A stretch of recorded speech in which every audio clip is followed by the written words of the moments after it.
मोर प्रिय माने आपण माने धनी हो पारती, गरीब हो पारती, बड़ पिला हो पारती, सान पिला हो पारती, युवक किंबा युवती होइथिबे, वयस्क लोक होइथिबे, आपण भल चाकरी करुथिबे, प्राइवेट किंबा गवर्नमेंट रे बिजनेस करुथिबे, जे कोनोसी काम करुथिबे, आ आपण जानिथिबे जगत रे जे कोनोसी लोक हेले मध्य तांको जीवन रे शांतिर आवश्यक रही अछि।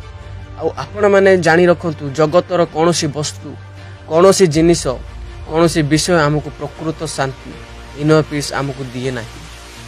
आपण पाखरे सबू थिबो, गाड़ी थिबो, टंका थिबो, भलो बैंक बैलेंस थिबो, भलो घर थिबो, आ आपण अंडर रे बहुत लोक काम करुथिबे, किंतु आपण पाखरे जदि शांति नाही तो आपण पाखरे किछि मध्य नाही।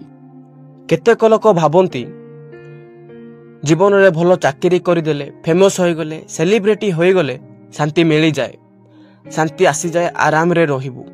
किंतु आपण माने जानिथिबे, देखिथिबे जे न्यूज रे जे जेतिकी बड़ बड़ लोक माने, सेलिब्रिटी माने सुसाइड करंती, सेमान को जीवन रे बहुत अशांति थिबारु एमिति होई थाए। बाहर से गुडी को देखा जाए नाही, किंतु तांको मन रे तांको भितरे अशांति रुहे, इनर पीस नाही। किंतु आपण ने प्रकृत शांति केउठी पाइबे? आपण जानि अछंती कि से इनर पीस केउठु पाइबे? मु आपण मानकु जहां को विषय रे कहिबा पई जाउ अछि, से होउचंती शांतिर राजा, से होउचंती प्रेमिक पिता यीशु ख्रीष्ट। गीत संगीता 29 पर्व 11 पदरे एपरि लेखा जाए, सदा प्रभु आपना लोक मानकु बल देबे, प्रभु आपना लोक मानकु शांति देई आशीर्वाद करिवे। मोर प्रिय माने प्रभु एही ठारे कहउछंती जे सदा प्रभु आपना लोक मानकु बल देबे। आमे जदि प्रभुको निकट को जाउछु, प्रभुको गौरव प्रशंसा करूछु, तांकर आराधना करूछु, तो प्रभु आमको बल देबे। आमे बेले बेले भांगी जाई थाउ, आम जीवन रे दुख थिबारु, रोग थिबारु, अशांति थिबारु आम बेले बेले भांगी जाई थाउ, हारी जाई थाउ, तो प्रभु कहले मु तुमको बल देबी आ शांति दे आशीर्वाद करिवे। मोर प्रेम माने सेई दुख रे, सेई अभाव रे जे प्रकार शांति रे रही पारु, एथि निमंते से शांति दे हमको आशीर्वाद करिवे।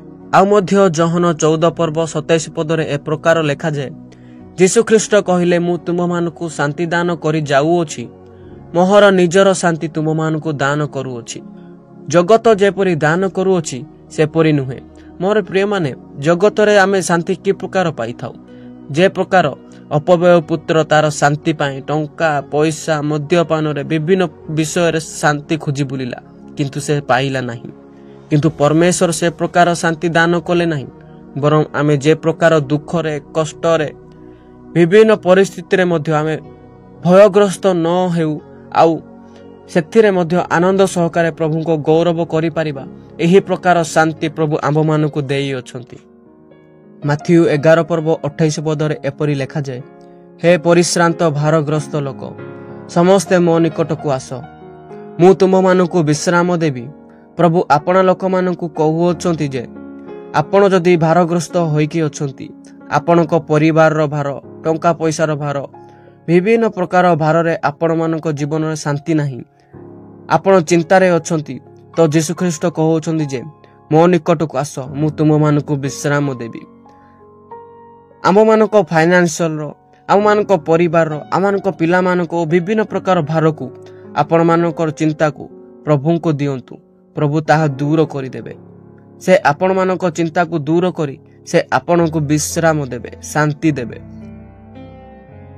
मोर प्रिय माने मु कहिबा पई चाहे जे आपण प्रभुको निकट को जांतु, प्रभुको निकट रे प्रार्थना करंतु, प्रभुको निकट रे आपनार दुख को, आपनार समस्त विषय को, आपनार जीवन को समर्पण करंतु।